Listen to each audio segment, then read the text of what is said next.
Radhe Radhe to everyone. I am very sorry suddenly video pause हो गई थी। चलो let's start solving. Let F B the class of subset of R defined by F either A is countable और A complement is countable, then which of the following is not true? Okay तो चलो option wise ही चलना पड़ेगा। तो हम option देखते हैं। First option ये कह रहा है कि ए काउंटेबल और ए कॉम्प्लीमेंट उसका, और या तो ए कॉम्प्लीमेंट है या तो ए काउंटेबल है या उसका कॉम्प्लीमेंट काउंटेबल है। बस ये हमें गिवन है ना, और क्लास ऑफ सबसेट्स ये गिवन है। सो ऑप्शंस को एलिमिनेट वो करते हैं, इवेलुएट करते हैं। ए ऑप्शन, तो आर जो है वो आपका एफ से बिलोंग कर रहा है, ठीक है। और हमें पता है कि जो सेट आर है दिस इज़ अनकाउंटेबल, है ना। ये तो हमें पता ही कि हाँ ये अनकाउंटेबल है। और कॉम्प्लीमेंट ऑफ आर जो है वो क्या हो जाएगा, एम्प्टी सेट, है ना। एंड एम्प्टी सेट क्या होता है, काउंटेबल होता है। लेकिन हमें तो ऐसा चाहिए कि आर एफ से बिलोंग करे, है ना। तो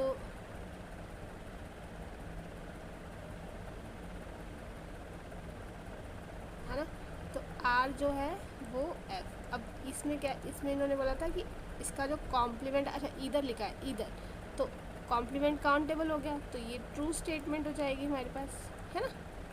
हमने बोला था कि या तो जो ए सेट है वो काउंटेबल हो जाए या उसका कॉम्प्लीमेंट काउंटेबल हो जाए। तो आर तो यहाँ पे अनकाउंटेबल था, पर आर का जो कॉम्प्लीमेंट है वो एम्प्टी सेट हो गया, तो मतलब काउंटेबल हो गया। तो ए ऑप्शन ट्रू हो जाएगा, ठीक है। अब बी ऑप्शन देखते हैं।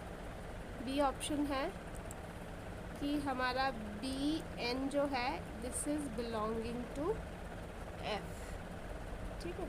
तो यूनियन है ये, B N belongs to F, B N है फॉर ऑल एन। तो अगर इफ़, अब हमें नहीं पता ना बी एन क्या है, बट अगर बी एन जो है it is countable, if B N is countable then union भी उसका काउंटेबल होगा, है ना। यूनियन इज़ ऑल्सो काउंटेबल, ठीक है।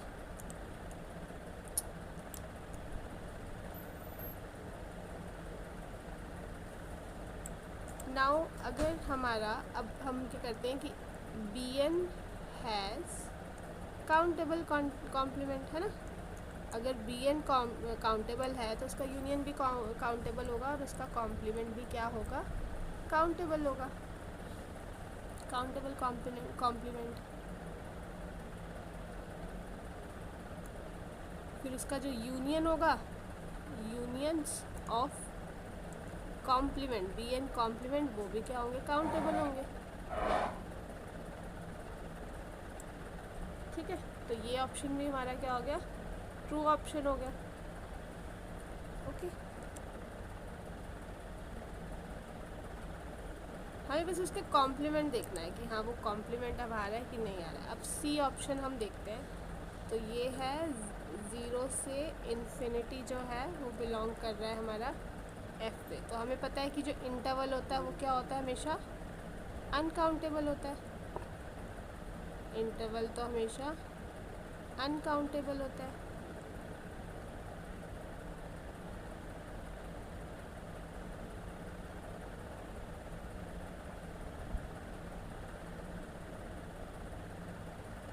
अब अगर देखा जाए तो ये है हमारा 0 से इन्फिनिटी।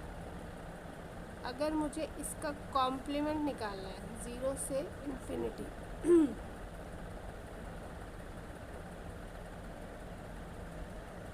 तो ये मेरा आ जाएगा माइनस इन्फिनिटी से 0 नॉट इंक्लूडेड, है ना। ये चीज़ आ जाएगी मेरे पास।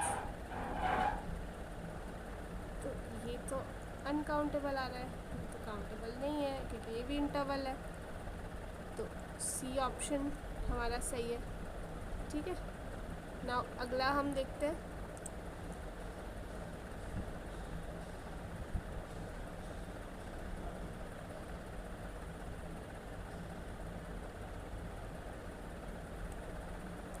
हमारा आ रहा है QC, मतलब एक तरह से हमारा QC क्या होता है, set of all irrational numbers, है ना। तो ये हमारा क्या हो जाएगा, अनकाउंटेबल नंबर। और QC का जो कॉम्प्लीमेंट होता है वो क्या होता है हमारा Q, तो जो कि हमारा होता है काउंटेबल। हाँ, तो ये हमारा ट्रू। तो which of the following is false, false कौन सा है हमारा, C ऑप्शन। ठीक है, आई होप आपको ये समझ आया होगा। बस आपको इसमें ये देखना था कि कौन सा इंटरवल है, मतलब कौन सा काउंटेबल है और कौन सा काउंटेबल नहीं है। चलो नाउ दिस क्वेश्चन F3, हमें पहले इसका derivative, this is easiest question. ठीक है, x स्क्वायर का हम डेरिवेटिव कर लेते हैं तो 2x आ जाता है, इस तरफ हम a आ जाएगा। तो यहाँ से अब हमें निकालना है f डैश ऑफ 3, एग्जिस्ट बता रहे हैं तो x की जगह 3 पुट कर दो तो a की वैल्यू 6 आ गई। अगर आप देखो तो सिर्फ एक ही ऑप्शन है और कोई ऑप्शन भी नहीं है। तो जब डिफ्रेंशिएशन एग्जिस्ट कर रहा है तो कॉन्टीन्यूटी तो होगी ही होगी, है ना। तो हम यहाँ से b भी निकाल सकते हैं, ये 9 आ जाएगा, ये 6x आ जाएगा, 6x नहीं सॉरी 18 आ जाएगा, 18 आ जाएगा और प्लस b क्या आ जाएगा, minus this one is easier. ये भी हमारा लिमिट्स का क्वेश्चन है। तो हमें पता है 1 माइनस कॉस 2x क्या होता है, 1 माइनस कॉस 2x का फॉर्मूला होता है 2 साइन स्क्वायर x हो जाता है ना। तो यहाँ पे लिख दो 2 sine square x upon x का स्क्वायर। तो ये लिमिट x टेंड्स टू 0 है, तो ये रहेगा 2 sine square x upon x का स्क्वायर, ये 1 हो जाएगा। तो यहाँ पे 2, तो u और कॉन्टीन्यूटी हमें दी है तो u क्या आ जाएगा, 2 आ जाएगा।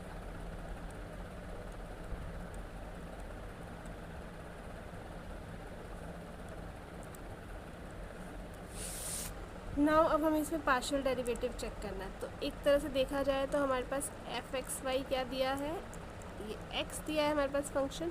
ठीक है, तो हम यहाँ पे जब निकालेंगे इसका with respect to x partial derivative, तो ये अपॉन h हो जाएगा, है ना। x को आप 0 प्लस h भी लिख सकते हो, x को यहाँ पे 0 प्लस h, तो ये आ जाएगा आपका h अपॉन h 1 आ जाएगा। ठीक है, और बोथ पार्शियल है। और अगर आप इसको x y मतलब ये तो आपका f x के रिस्पेक्ट में था ना, अगर y के रिस्पेक्ट पे निकालना हो f ऑफ y, तो ये आ जाएगा f of 0 0 plus k minus f 0 0 और अपॉन k आ जाएगा।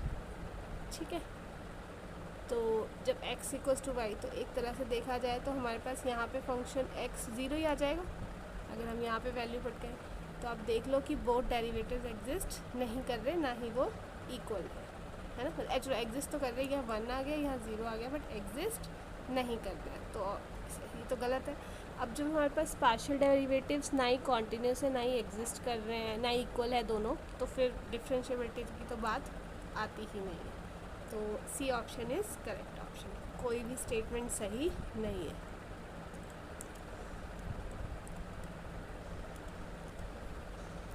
ओके, नाउ अब हमारे पास नेक्स्ट क्वेश्चन आ गया। तो ये क्वेश्चन कह रहा है कि A and B are 2 m cross n non null है ना, नॉन ज़ीरो मैट्रिक्स है। ए हमारा m क्रॉस n और बी भी m क्रॉस n। ठीक है, then which of the followings, और हमारे पास दिया है कि ए बी इक्वल्स टू 0। ठीक है, तो ये जो कंडीशन दी है A B equals to 0, this means कि product of A and B result 0 matrix. तो ये इम्प्लाई क्या करती है, दिस इम्प्लाइज कि every column of B is in the null space of A.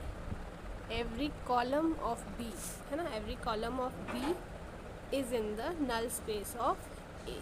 ठीक है, अब ऑप्शन देखते हैं। फर्स्ट ऑप्शन है column space of B is contain in the null space of A. ये देखो, ये जो हमने कंडीशन लिखी यही ऑप्शन है, तो ये ट्रू ऑप्शन है बिकॉज हमने कंडीशन लिखी है। एक और रीज़न है because then every column of B must satisfy A. ठीक है, तो कॉलम बी क्या है 0 और कॉलम बी आपकी नल स्पेस में एग्जिस्ट करेगी।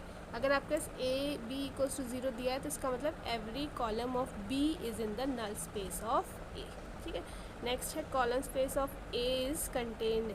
ये ज़रूरी नहीं है, ठीक है, ये नहीं होता। अगर बी क्रॉस ए होता ना तो उस केस में होती है, बट इस केस में ये नहीं है। ऐसा ज़रूरी नहीं है ना, बहुत सारे आप काउंटर एग्जाम्पल ले सकते हो सी के लिए। तो अब ये मैट्रिक्स ले लो, ठीक है, तो ज़रूरी नहीं है कि किसी को 0 ही होना पड़ेगा, वैसे भी आपका ये ऑप्शन सही नहीं है। ठीक है, ये कैन बी ईदर हो भी सकती है, नहीं भी हो सकती है ना, डी ऑप्शन भी हो भी सकता है, नहीं हो सकता। तो यही एक प्रॉपर्टी इसकी इम्पॉर्टेंट थी कि अगर ए बी इक्वल्स टू 0 हो तो वहाँ पे हमेशा आता है कि every column of B is in null space of A. ठीक है, नाउ टुडेज लास्ट क्वेश्चन, आज थोड़े इजी क्वेश्चन थे शायद। चलो, A B A square matrix and let B. देखो, ए आपके पास एक स्क्वायर मैट्रिक्स है और बी आपको जो दिया है ना ए माइनस लैम्डा आई। अब ये लैम्डा कुछ भी हो सकता है ना, तो ये लैम्डा मतलब जो आइगन वैल्यू है वो कोई भी, जैसे मान लो इसकी लैम्डा 1 लैम्डा 2 आइगन वैल्यू, तो वो लैम्डा माइनस हो जाएगी इनसे, है ना, मतलब शिफ्ट हो जाएगी एक तरह से इस स्केलर की वजह से। और स्केलर यहाँ पे क्या है 0.2 है। तो आप देखना कि जब भी आपका जो ये है आइगन वैल्यू शिफ्ट हो रही है उससे आपका ना रैंक जो है वो चेंज नहीं होगा, बाकी चेंज हो जाएगा, रैंक चेंज नहीं आएगा। तो A and B have same rank, rank तो आपका सेम ही रहेगा। ठीक है, बी इनवर्स एग्जिस्ट ऐसा ज़रूरी नहीं है। अगर आपके पास ए के पास 0.2 एक वो हो गई, क्या बोलते हैं उसको, एक आइगन वैल्यू हो गई, तो फिर तो इससे जब आप माइनस कर दोगे तो 0 आ जाएगी। तो इनवर्स एग्जिस्ट ऐसा ज़रूरी नहीं है। सेम आइगन वेक्टर नहीं, ऐसा भी नहीं है। आइगन वेक्टर भी सेम होना पॉसिबल नहीं है, क्योंकि आपकी आइगन वैल्यूज़ क्या हो रही है, शिफ्ट हो रही है।